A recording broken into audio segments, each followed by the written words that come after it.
રાજ્યના રેસિડેન્ટ ડોક્ટરો હડતાલ પર ઉતરી ગયા છે। જી હા, અમદાવાદ સહિત રાજ્યમાં કુલ 8,000 તબીબો પોતાના કામથી અડગા રહી ગયા છે। રેસિડેન્ટ તબીબોનો આરોપ છે કે સ્ટાઇપન્ડમાં અપાયેલો વધારો ઓછો છે। 5 વર્ષે 40% વધારવાની જગ્યાએ 20% વધારો કર્યો હોવાની તબીબોની ફરિયાદ છે। માંગણી કરવી જોઈએ જેથી કરીને આવા મિસઅન્ડરસ્ટેન્ડિંગ જેવી ક્રિએટ ના થાય અને અનનેસેસરી ઉહાપો ના થાય, જેથી કરીને આપણે પેશન્ટ કેરને ઇફેક્ટ કરી શકીએ। બે દિવસ અગાઉ સરકારે સ્ટાઇપેન્ડ જાહેર કર્યું છે, સારું એવું જાહેર કર્યું છે, છતાં પણ દર્દીઓને વાનમાં લેવા।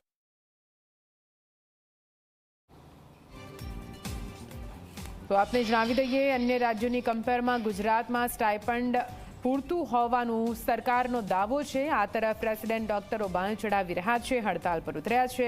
તેમનું કહેવું છે કે જે સ્ટાઇપન્ડમાં વધારો આપવામાં આવ્યો છે તે તો અડધો જ છે। 40%ની જગ્યાએ 20% જ વધારો આપવામાં આવ્યો છે। આખરે તબીબોને તકલીફ શું છે તેમની માંગ, તેની વાત કરવામાં આવે। સ્ટાઇપન્ડમાં 20%ની બદલે 40% વધારો કરવામાં આવે તેવી માંગ છે। 5 વર્ષના બદલે દર 3 વર્ષે વધારો આપવાની માંગ કરવામાં આવી છે। આ વખતે પણ 3 વર્ષની જગ્યાએ 5 વર્ષે વધારો કરવામાં આવ્યો। અનેક રજૂઆતો પહેલા પણ કરવામાં આવી છે, પરંતુ પૂરતો વધારો ન આપ્યાની ફરિયાદ કરવામાં આવી છે। રાજ્યમાં 8,000થી વધુ રેસિડેન્ટ ડોક્ટર્સો હડતાલના કારણે કામકાજથી દૂર રહેશે। આપને જણાવી દઈએ, પોતાની સ્ટાઇપન્ડ વધારાની માંગ સાથે સરકારી ડેન્ટલ કોલેજના ઇન્ટર્ન ડોક્ટર્સ પણ હડતાલ પર ઉતર્યા છે। ઇન્ટર્ન રેસિડેન્ટ પણ હડતાલ પર ઉતર્યા છે, જે દર્દીઓની મુશ્કેલી વધારી શકે છે।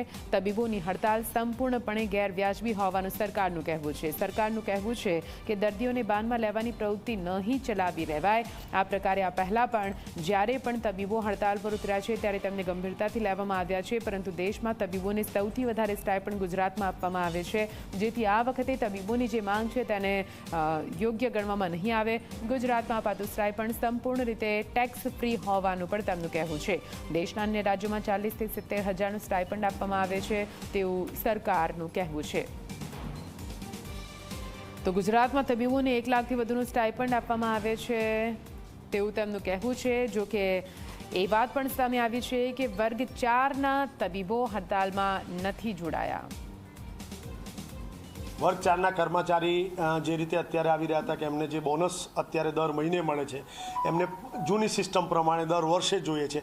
હવે આ એક સિસ્ટમનો ભાગ છે કે જ્યારે કોઈ પણ પરિપત્ર આવે તો એ પરિપત્રને ફોલો કરવાનો હોય છે। તો મારા તરફથી એમાં કશું ના થઈ શકે અનલેસ એમને રિપ્રેઝન્ટ કરવું પડે ગવર્મેન્ટમાં કે ભાઈ આ જીઆર જે તમે આવ્યો છે અત્યારનું પરિપત્ર એ અમને નથી અને એના બદલે અમને દર વર્ષનું બોનસ જોઈએ। એટલે આવી જે એમ કહેવાય ને કે જેનું સોલ્યુશન ન થઈ શકે એવા વસ્તુઓ લઈ અને એ લોકો અત્યારે ભેગા થયેલા, અને બાકી એમના જે ઇસ્યુ હતા કે વિશ્વા અમને પે સ્લિપ નથી આપતી, વિશ્વાવાળા પણ સાથે જતા એટલે સામે વાત કરી લીધી એ લોકોએ, અને એમના જે નાના મોટા ઇસ્યુ કોઈ સિગ્નિફિકન્ટ ઇસ્યુ નહોતો, એટલા માટે ઇમિડિયેટલી પછી એ મારી સાથે વાત કરી અને પછી પોતે કામે લાગી ગયા છે ને એ લોકો હડતાલ પર નથી કોઈ રીતે।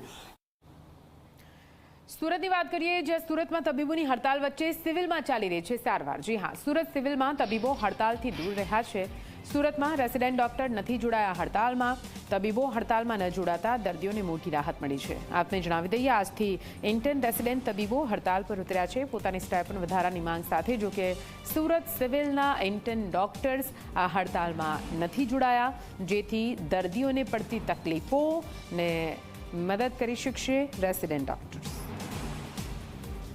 સમગ્ર રાજ્યના રેસિડેન્ટ તબીબો દ્વારા 40% જેટલું સ્ટાઇપન્ડ વધારવા માટે માંગ કરવામાં આવી હતી, પરંતુ રાજ્ય સરકાર દ્વારા 20% જેટલું જે સ્ટાઇપન્ડ છે તેની મંજૂરી આપવામાં આવી છે, જેને કારણે રાજ્યભરના જે સરકારી એટલે કે સિવિલ હોસ્પિટલના જે રેસિડેન્ટ તબીબો છે તેને હડતાલની જે છે તે ઘોષિત કર્યા છે। ખાસ કરીને સીધા આપ દ્રશ્યો જોઈ શકો છો સુરત નવી સિવિલ હોસ્પિટલમાં, ખાસ કરીને સીધા આપ દ્રશ્યો જોઈ શકો છો હાલમાં જે રીતે રેસિડેન્ટ તબીબો દ્વારા હડતાલ પાડવામાં આવી છે, પરંતુ સિવિલ હોસ્પિટલમાં જે રેસિડેન્ટ તબીબો છે તે પોતે અહીં સેવા આપી રહ્યા છે। મહત્વની વાત છે કે સુરત નવી સિવિલ હોસ્પિટલના જે રેસિડેન્ટ તબીબો છે તે આ હડતાલ સાથે જોડાયા નથી। ક્યાંક ને ક્યાંક સમગ્ર રાજ્યના જે સિવિલ હોસ્પિટલના જે રેસિડેન્ટ તબીબો છે તેમના દ્વારા આજે હડતાલની જાહેરાત કરવામાં આવી છે, પરંતુ સુરત નવી સિવિલ હોસ્પિટલમાં કંઈક ચિત્ર અલગ જ જોવા મળી રહ્યું છે। વહેલી સવારથી જે ઓપીડી છે તે ઓપીડીની બહાર આ રીતે લાઈનો જોવા મળી રહી છે, પરંતુ હાલમાં જે રેસિડેન્ટ તબીબો છે તે રેસિડેન્ટ તબીબો હાલ